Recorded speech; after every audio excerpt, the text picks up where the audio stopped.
C ইংরেজি বর্ণমালার এই বর্ণটি কখনো স কিংবা কখনো ক এর মতো উচ্চারিত হয়। আবারও বলছি, সি কখনো স কখনো ক এর মতো উচ্চারিত হয়। আমরা আজকে কথা বলবো কখন স এর মতো উচ্চারণ হবে আর কখন বা ক এর মতো উচ্চারণ হবে এই নিয়ে। শুরুতেই আমরা একটি শব্দর দিকে তাকাই, LUCY। এখানে সি এর পরে ওয়াই আছে, আমরা উচ্চারণ কি করব, লাকি নাকি অন্য কিছু? চলো দেখি আমাদের সূত্র থেকে আমরা এটির উচ্চারণ কি পাই।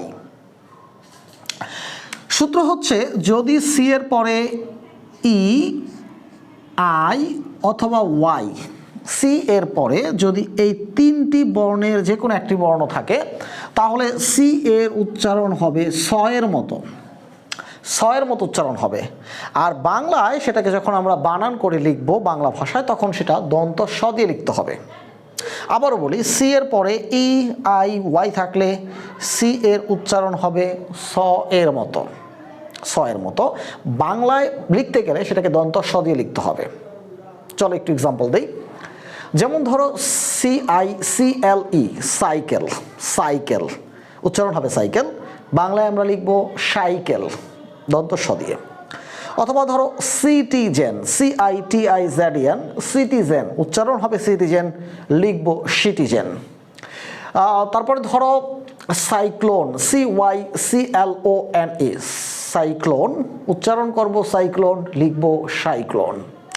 তারপরে ধরো সিভিক্স, CIVICS, সিভিক্স উচ্চারণ করব সিভিক্স কিন্তু লিখব সিভিক্স। আবারও রুলসটি বলছি, সি এর পরে ই, আই, ওয়াই থাকলে সি এর উচ্চারণ হবে দন্ত স এর মতো, স এর মতো উচ্চারণ হবে। বাংলায় লেখার সময় আমরা লিখব দন্ত স। ওকে, তবে সি এর পরে যদি ই, আই, ওয়াই না থাকে, সি এর পরে যদি ই, আই, ওয়াই না থাকে, সেক্ষেত্রে সি এর উচ্চারণ ক এর মতো হয়, সি এর উচ্চারণ ক এর মতো হয়। আবার বলছি, সি এর পরে যদি ই, আই, ওয়াই না থাকে তাহলে সি এর উচ্চারণ ক এর মতো হয়।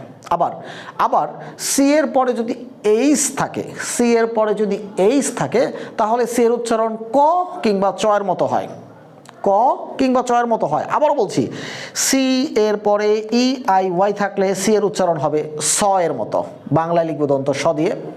সি এর পরে ই, আই, ওয়াই না থাকলে সি এর উচ্চারণ হবে ক এর মতো। আর সি এর পরে এইচ থাকলে সি এর উচ্চারণ কখনো চ কখনো ক এর মতো। খুব তাড়াতাড়ি আমরা তোমাদেরকে এই চ এবং ক অর্থাৎ সি এর উচ্চারণ কখন চ এবং কখন ক এর মতো হবে এটা নিয়ে একটি ভিডিও তোমাদের জন্য খুব তাড়াতাড়ি উপস্থাপন করব। সেই পর্যন্ত আমাদের সাথেই থাকো। ধন্যবাদ সকলকে।